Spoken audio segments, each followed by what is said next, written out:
Siamo nel backstage con Daniele Gaudioso di A Tavola, importante rivista del settore enogastronomico. 27 anni di età. 27 anni e non li dimostra. No, io, purtroppo la rivista.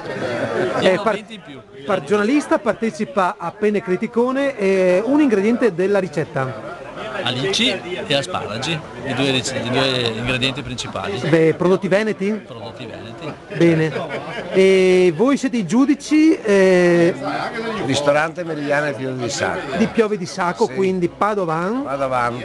E giudice che impressione ha? Inizialmente un'ottima impressione, vedremo alla fine. Sono un po' preoccupati questi giornalisti? Assolutamente no, sono bravissimi. Sono bravissimi. Bravissimi sono. Bene.